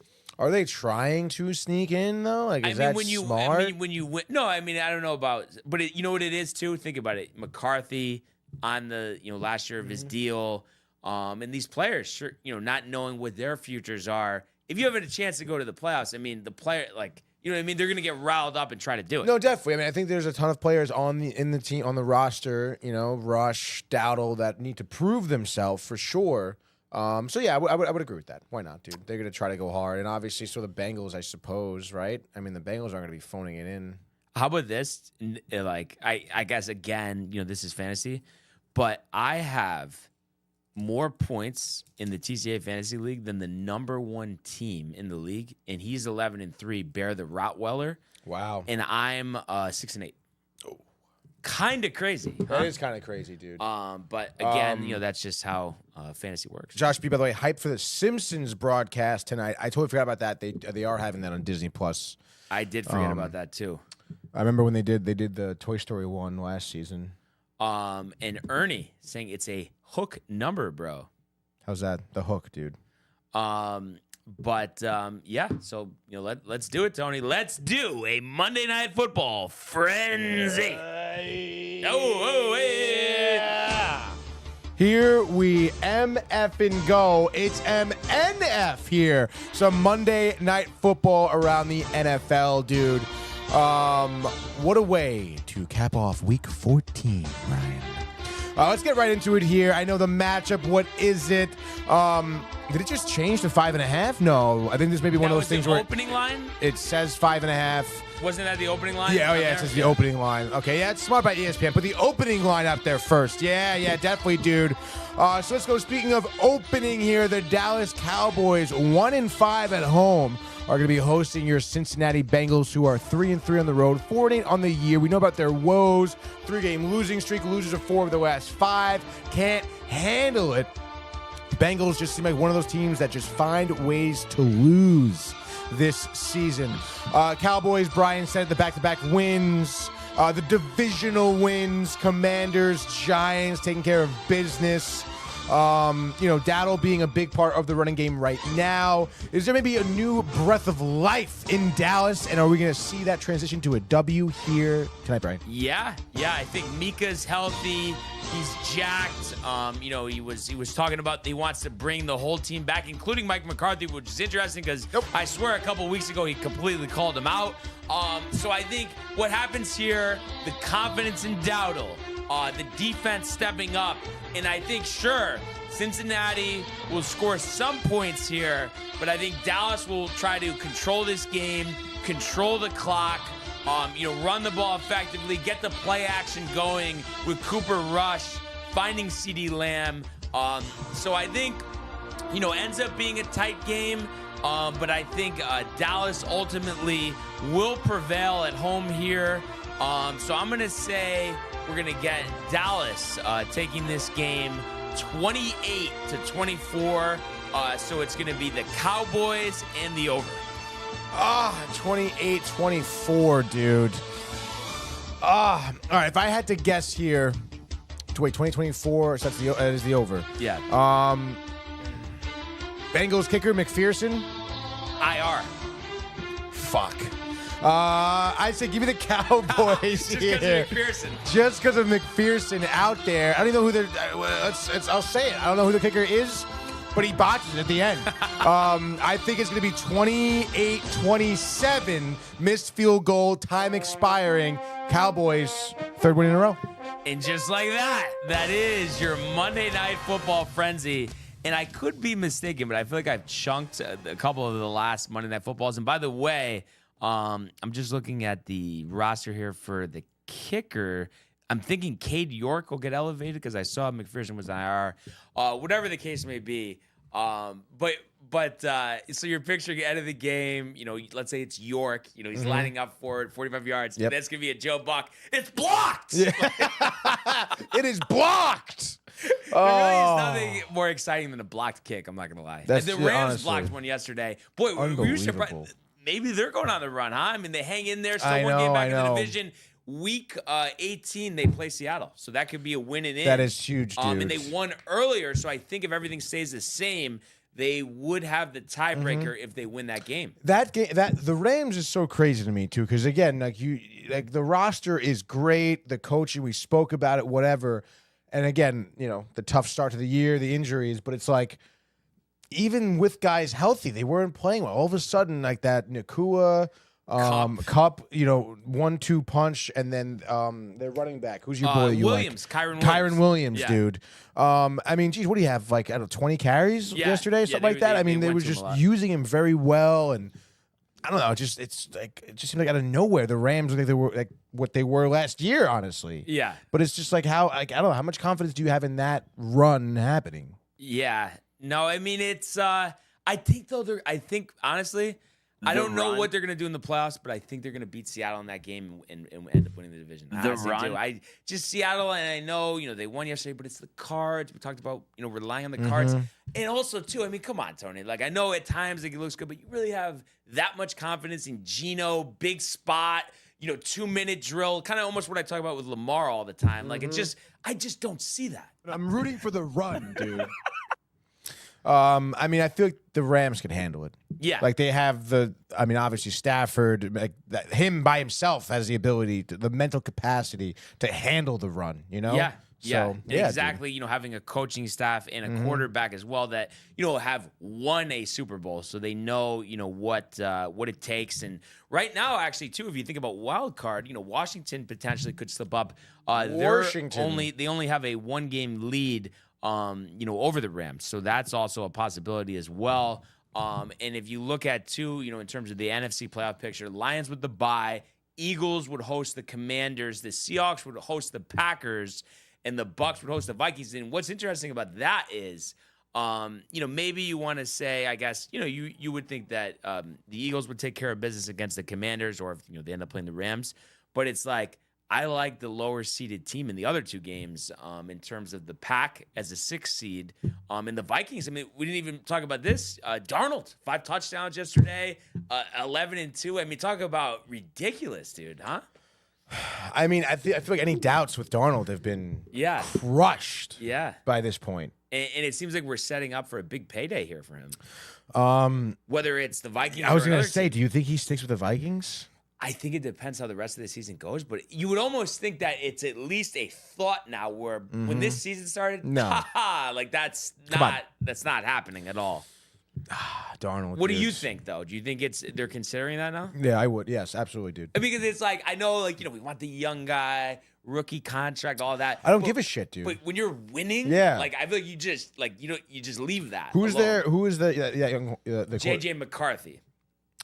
First year, rookie year, sophomore rookie year, and is not playing because of he had knee surgery and stuff. So. I don't know, dude. I mean, in a world where we've seen a lot of like rookie quarterbacks struggle, and we've talked about it, like I know it's not whatever, but like you look at what the Packers have done with their quarterbacks, like let that dude sit behind Darnold, like figure it out, dude.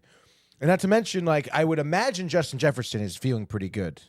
Yeah. So like, why would you want to like fuck that up? Well, and actually, I think they said yesterday he scored his first touchdown since October, and then ended up scoring 2 yesterday, which is kind of odd. That's kind of odd. But again, I mean, obviously, you're 11-2. I'm sure obviously these receivers Spreading want their numbers and stuff, but can't complain about results. So it's gonna be fascinating to see how that situation plays out. But what a time in the National Football League! Last game of Week 14 tonight before we get into the final 4 games of the season.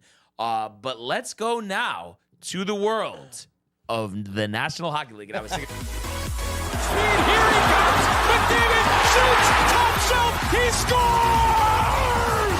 Captain with the overtime winner. That's the middle break. That's a world-class hit right here. Tomsky stepping, rink wide. Made the full split save. Are you kidding me? Turn, side of the net, between the legs, and they score! Filthy! David Pasternak, the silver trophy to the Golden Knights. All right. And then shout out JD. He had commented saying, fuck them Barnes. Business decision. He took the most money. Now New York, they can focus on building a team, which is true. So let's just focus on that. And I'm sure he'll be talking about that later. On Instagram as well. But let's just talk a little hockey here, Tony, and start with the good. We were talking about this before the show, but how ridiculous of a good time was Friday? It was unbelievable, Brian. Like I had the game itself was. Oh my God, dude. Matthew Gabriel's calling in. Wow. All right, Matthew Gabriel, hold on, stand by 1 second, dude. Let's see. Matthew Gabriel, you're live. Matthew from the car. Medic boy! Yes, I am in the car. That's right, Tony. What's going on, That's right, brother? in the car. You need to get a Soto tattoo now, dude. Kev should get one too. You got matching Juan Soto tattoos, dude. Paint your face orange, dye mustache blue, and Kev do his beard blue. Orange face paint. Now until opening day, dude. Soto. Do it. Wait, I'm not sure. Wait. So we heard everything you just said, but we're not sure if it's something on our end. Like, did you do something with your voice? Like, it sounded like you were going like that voice that they use when you're interviewing someone that doesn't want to be known. Dude, I didn't do anything with my voice. What do you say? I'm like, fed? Huh? No, I'm not even kidding. Like, I'm still confused if you're just kidding or not. No, I'm not. I'm just being normal. Why, my voice is weird over there? Dude, it literally sounds like you're in the witness protection program, and they're interviewing you right now, dude. Well, maybe I have to be in the witness protection after I kill some Mets fans. I can't, Matt. Tony, is it just me, or are you still confused? I swear, I don't know if he's kidding. I'm not doing anything on my end. Oh, so that's just on maybe our it's the end. board. Try talking again, Matt. You guys hear me? Yo, dude. Yo, I wish you could hear how this sounds. And Michael's saying, "Oh, this is hilarious." LOL. I'll watch it like after the show ends. No, but he won't be able to hear it. It's just on our end. No, he'll hear it over the show for sure. Yeah. No, but I thought you just played it and it sounded normal, no? Because this is off my phone. I was just gonna say the Soto shit obviously is crazy. Like, yeah, it's just insane. But also, I know we're on the NHL. Dude, the Rangers fucking suck, dude. Like, I think they'll figure it out. But Tony, I just wanted to tell you too, because I was with Goose yesterday at Blind Rhino, Sono, had a good time, watched all the games. And dude, he said if they don't make Ryder the captain, he's not rooting for the team the rest of the year. They could lose 100 games. He said he doesn't give a fuck. And I was saying though, this is kind of crazy because it's like he didn't want to be the captain, right? Yeah, that's what we were talking about. So it's like, I don't know, if he doesn't become the captain, if he doesn't want to, like, what are you gonna do, dude? Well, then obviously that's but I don't know, man. Like they're kind of just like blowing it. Like I know we've been talking about it like over and over, but it was crazy. It was just because I haven't really been watching them per se, like sat down and watched them, but like. Yesterday they were on, and they were right. We had a good table and everything. We saw all the games, and like, dude, they have the lead, they blow it. So, and then you got Igor, who's just like Soto, a money grubbing whore, dude. So he fucking sucks, and we'll see what happens, dude. But you should definitely get a Juan Soto tattoo on your neck. Yeah, that's right, dude. And you better get a jersey too, dude. Don't be a fucking bitch about it, right? All right? We all know you're right. Tony. Oh my God, that is too funny. Oh, too funny. All right. What a cool. Hey, dude. Oh man. I'm not going to. We can go to the game next year, though, but I can't go to Citi Field, dude, because I'll fucking literally throw somebody over the top. No, come on. No, but he can come to the. You guys can go. I'm not going to that one. Yeah. No. I'm saying we're gonna go to Yankees Mets at Yankee Stadium. Yeah. So I have to go to the Bronx, and you won't go to City? No. I'm gonna dude, go to opening day and the tailgate. Yeah, but you're saying like for You us. want me to go to 3 times at Citi Field? I'm not going to opening day. I mean, geez, dude, we see how I get at Citi Field. I guess we got time. We got time till then, okay?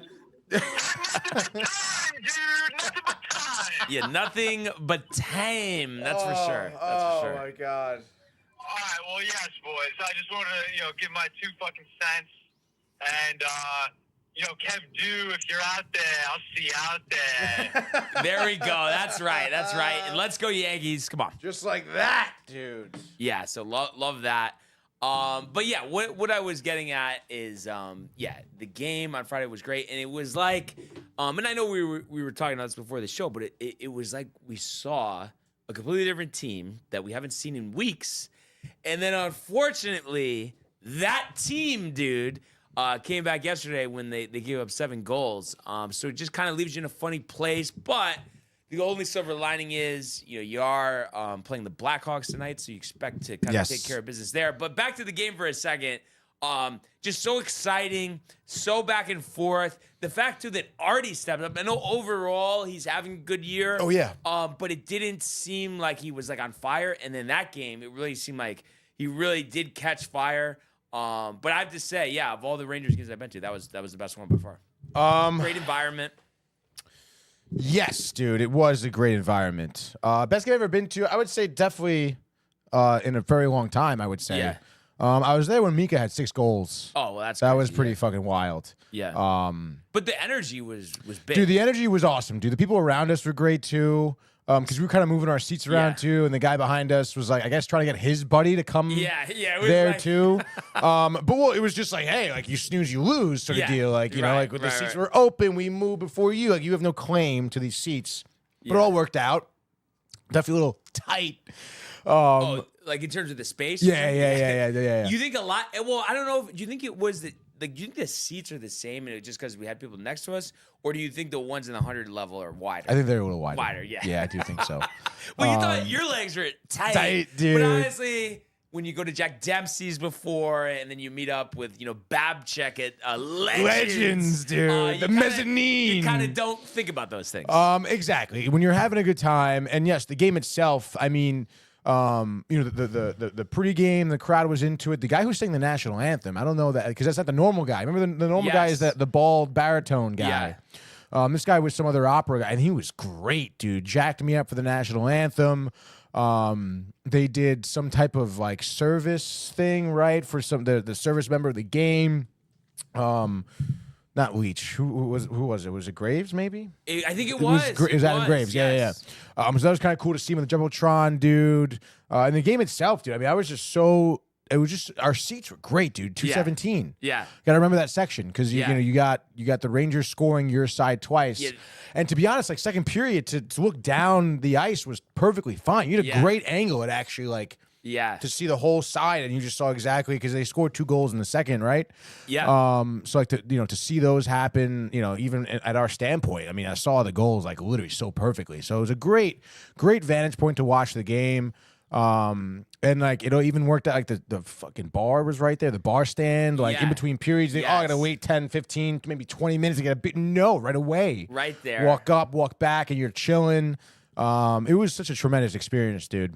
Yeah. No, awesome. It's so much fun, and it's funny because I think it's just the whole night. So even though it's yes, the state of affairs for the Rangers right now don't look great, but it was so much fun, and I know you feel the same way. It's I still can't wait to go back to another game. Honestly. Oh yeah, dude. Yeah. And even the lead up too. The Trouba trade, what's gonna happen, who's doing what. And like you said, when everything was just set up perfectly, the bartender was great at Dempsey's. The burger, I finally got the burger, dude. Yeah, delicious. The apple pie, dude. Yeah.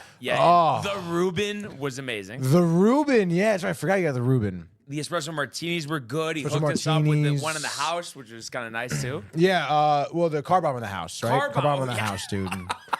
No wonder it was that time of night. Yeah, dude. A couple car bombs, dude. So good. Forget the nachos. Don't worry about it, dude. Right. So maybe that's why he. It was the makeup on the house car bomb. Sorry about the nachos. And then, what did you think about the Legends? The bar was pretty cool, dude. I'm not gonna lie. Yeah. Obviously, dude, meeting Babchick was freaking hilarious, dude. I mean, he's just as I remember him at the Beach Bash, to be honest. Yes. So that's great. You know what you're gonna get with him. But honestly, I thought the bar itself was great. I would have liked to have been downstairs. Yeah. It was very secluded up there. Very secluded, very tight, very warm. Also, dude. Yeah. And also, I don't know. I mean, I don't listen to Babchick at all, really. I'm just again, whenever I run into him, I hear him, whatever. But I kind of forgot that he's not a huge sports person, He's got other focuses. Right. And not even that, but it's just even the people there, I kind of thought, there's probably gonna be like mad people from the Rangers game who are coming to see Babchick or something. No, but we were the only ones, dude. Yeah, I kind of was a little surprised at that. Yeah. But obviously, again, like everyone there was definitely there to hang out with Babchick and drink. Yeah. Like didn't they put the game on, I guess, right, too, which was sick. Yeah. Like it would have been dope to even just be there for the game, I'm sure, too. Oh yeah. But yeah, it was cool. First time I was at that Legends bar, I'm pretty sure. And it was a soccer bar. The soccer was on, whatever. Yeah. They want to do the soccer. That's fine. But would you I'd say definitely go back there. Highlight of that though was meeting Damon Amendolara. Dude. I almost literally said it out loud when I saw him at first because I came up the stairs from the bathroom. Damon. And then, like, I don't know. Maybe, like, listen, I'm somebody that has not, been sensitive to these things in a long time. But did you think, like, it was a little strong when I'm asking him before we do the chug contest with Babchick, like, if I were to win, and he just goes right to the, oh, well, you're a bigger guy, so you probably win. Like, all right, thanks, Damon. Oh, dude, that chug was bad. Babchick was not good at that. No, because dude. I think he's a vodka drinker, from what I could tell. Because he seemed like he was drinking mixed drinks. Yeah, I can see that. Just right to the point. But then why did he say, like, or I don't know, maybe Probably because he started drinking at 9 a.m., dude. That's what he said? Oh, no, I don't know. I'm but just speculating, dude. that's actually right when the show ends with Damon. Oh, there it is, dude. Do you think he had? I don't even know how he got. Did he live in the city? I don't know, No, dude. he lives Does he live in Westchester? I swear to God, he lives in Mamaroneck. Does he actually? Yeah. So I would imagine he had like a private car, right? That took him wherever. You would think. Where's the Sirius XM station? I think it's in Midtown. It's Midtown. Yeah, Okay. so he probably just stay in the city all day drinking. Yeah, Probably. dude. Get a hotel room. And then Steve is great too. We didn't really get to talk to him too much, but Steve Torrey. Yeah. Why are you cracking up there? No, because I didn't get to talk to him too much. Seemed like that was Gordon and Larry. No, Steve Torrey's good. And then I feel like we were talking to forever, and I forget his name, but Babchick's friend. His college roommate. Yes, the officer. Dude. Yes, the officer, dude. I do forget. He was funny though. Yeah, they were great. Yeah. Oh my Him God, and the so other funny. guy, Because again, they're almost like Babchick, Yeah. So it's just like, Yeah. oh my God. No, and like I said, once I reset here, I'm definitely gonna give a call in. I'll try to record it or whatever. Oh my God, But, dude. yeah, just fucking hilarious. Legendary time, and can't wait to go back. And unfortunately, though, from the good to the bad, the debacle yesterday. I mean, what the hell was that? Did you watch any of it? Yeah, it was earlier on, so I did catch it, and I got the rest on the radio on the car ride. Okay. So I mean, listen, obviously tough loss here. You score 5 goals, you feel good. You blow it though.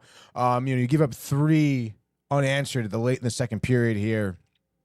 I think at the end of the day, if you really want to break it down for me anyway, and I don't know, maybe this is obvious to others or not, doesn't matter. But it's just, I mean, you still need defensemen, Victor Mancini, although he's good and I think he led the team in block shots yesterday. Yeah, 4 block shots of the team, and that's great.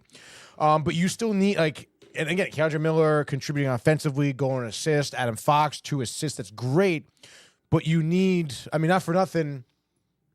I know you can, Jacob Trouba, happy he's gone. He's still a big body, threatening body out on the ice who can lay a hit. And that is what you need. Not to say that these guys can't lay hits. We know, again, Lindgren is Miller. I mean, these guys are physical, but you need a big, true defenseman, I think.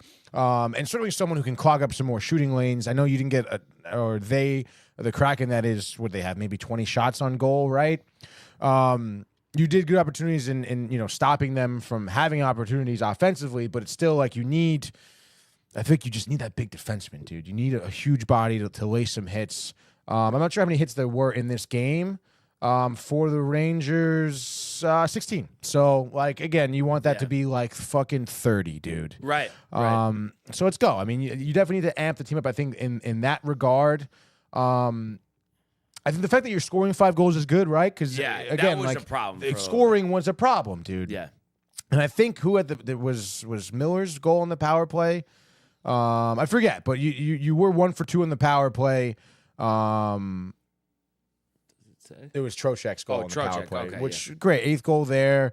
Assisted by Fox. Foxy with 21 assists. Yeah. Still no 22 now goals. in the year, which is outrageous. But again, if he wants to be that assist guy, whatever. I mean, It seems like he always has a lot of assists, and then he finds his way to 10 goals, roughly. Right. Yeah, and again, that's most good defensemen are kind of like that. They kind of facilitate play. So I don't know. I mean, obviously, you don't want to see a loss. You want to see a loss to the Kraken too, a team that we beat earlier in the year. Dude, I mean, it definitely is a gut wrenching loss there. But like you said, it's just next game. One of the Blackhawks is gonna be some, Blackhawks. Obviously some growing pains here, as they figure out, fill that hole, I suppose. But we'll see. It is a shame, like a couple of things, because I was looking up like the tickets for this game. They've like just went down a lot, and it's like I wish I just wasn't like so delirious and in need of a good night's sleep, or I was closer to the Garden, because I definitely would just go in a second. But it's just like I just need the week reset before I go back to the Garden on Saturday for UConn. Oh, it's right, the basketball, dude. But I'm expecting a sound effort, and I know it's easy to sing the blues and all that stuff. I mean, maybe I'll have a different tune if like we don't win this game. But for me, Tony, I don't know about you, but I think this is a kitchen sink game. And I know Bedard will be riled, this and that, but you could be riled all you want, but I just think we're dude. hand over fist way better than them. So that's what I'm going with. In literally every aspect of hockey, like you're a better team. And they're one of the worst teams in the league. Literally, they are literally one of the worst teams in the league. So it's like, go fucking figure it out on your own time. We're going to win this game. Yeah, exactly. So that's really that. Before we get out of here, let's do a 3-game Monday night hockey frozen frenzy. You said it, baby. 3 games Monday night, December 9th. Dude, watch out, 7 p.m. We'll start off in Buffalo. All right, let's take it easy here. The Sabres take on the Red Wings. I'm hearing reports of Dylan Larkin requesting trade. I don't know if you heard about that, dude. Wow, no, I don't know the validity of it. I think I saw it on one account over the weekend sharply. Regardless, though, I mean, who knows if he'll be in the lineup? I would imagine he still is, though. Detroit here, plus 110. Road dogs here. Tight dogs, over under 6.5. Buffalo here.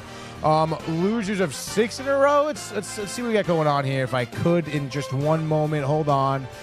See where these two teams are. We have Buffalo on a 6-game losing streak, Detroit on a 5-game losing streak right now. So, Brian, I ask you, I mean, who's snapping their losing streak tonight? Yeah, I don't know, hearing that trade request, like I'm not hot on both teams, but I just think that can be a distraction. So just because of that and that alone, and then the fact too, Buffalo, Key Bank Center, and they have some solid players like Tuck and Thompson. So because of that, because of they're on this losing streak, both teams are on a losing streak, I get it, but just because they're at home, I feel like that gets the competitive juices flowing. I think this is a close game. They win 3-2 in a shootout. Sabres under Tage Thompson, game winner in that shootout. I love that call there. I will say in regulation, though, Sabres have been losing a lot, but put up 4 goals against the Avs. As they put up 4 goals against the Red Wings and win this game 4-2. Sabres and the under. Next game here, last 7 o'clock game, NHL Network. The Rangers at MSG. Boy, it would be nice to go there, taking on the Blackhawks in a sweet little matchup here. Chicago 8-17-2, the Rangers 14-11-1. We know the issues there with Chicago. Different head coach now. Bedard was tight. The words to Patrick Kane, fucking figure it out, whatever. Chicago on a losing streak of their own, also of 5. Rangers need the win. They're minus 270 here. Is it a chalk game? Chalk. Rangers in the over. I'm going to say 6-3. I think they're going to score a lot here, and maybe you'd like to see them give up 2, but just kind of from what I've seen the last couple of games with the defense, needing that big body, Tony, I think that's why they give up a couple more here. But a win is a win is a win, and Artie's been hot. Let's keep that going. Hat trick for Panarin, Rangers in the over. Let's fucking go. Love that, dude. Rangers over, hammer, Panarin, Josh B, Hattie. Trocheck, another goal as well for him. Rangers win this game. I'll say, I don't know, 6-1. Rangers and the over. Feeling pretty good about that one. Next game here, final game, 7:30 p.m. So no late games here, but Montreal, the Bell Standard taking on the Anaheim Ducks. Obviously they've got a new defender on their roster. Should be interesting to see how he does. But in terms of how the Ducks have been doing, losers of 3 of their last 5, back-to-back losses against Vegas, Minnesota, so tough opponents, and only scoring 2 goals in those 2 games. Canadiens just lost to the Washington Capitals 4-2. First time these 2 teams will be facing each other. What do you say here? What say you, Brian? You don't feel good about either team. Trouba hat trick. The Ducks, coming across the country here, I guess, across international lines, may you. Trouba, no hat trick, but I like Caulfield, I like Suzuki, I like Montembeau. So just because of those guys, I think maybe not a pretty game, but I think this is actually 3-2 Canadiens in the under, and I'm going to say Suzuki game winner last minute of regulation. I think I think the Ducks are due for a win. Plus 125, sprinkle a little bit here. I know the Canadiens have been hot, I feel, in terms of, scoring some. But I think Dostal, Dostal, I don't know how you say his name. Doesn't matter. I think he's the second shutout of the year. Ducks, they win 1-0. Ducks in the under. Just like that. That is your frozen frenzy. So let's go Rangers. Absolutely, dude. Pumped to watch that game later. Yeah. So that's really, where we're at. And tomorrow, I'm sure, because, we'll have more time to discuss here. We'll talk a little bit about the college football, the bowl matchups, the college football playoff. We got Army-Navy in Landover, Maryland, the Commanders Stadium. So that's going to be a standalone on Saturday. So a lot to get to, but we'll get to that tomorrow. But I have to say, great being back. By the way, we didn't get to Tommy there. He was talking about the anthem singer, and he says he hopes we enjoyed the game, which we did. So a little too much. Yes, a little too much. No such thing. Definitely not. But always appreciate Tommy tuning in, and we appreciate all of you tuning in and continuing to comment, like, and subscribe. All of the archives in the YouTube page, Tony, Michael, Renee, and Jay in costume, the merch at downtimetv.com. We want everybody to enjoy the day, enjoy the games. Let's go Rangers! And we will see you mañana. Hey guys, Tony here from Downtime TV checking in. I want to thank all our fans out there who's been liking, subscribing, sharing our content. You guys are the best. You guys are our bloodline. You make us love what we do. Thanks again.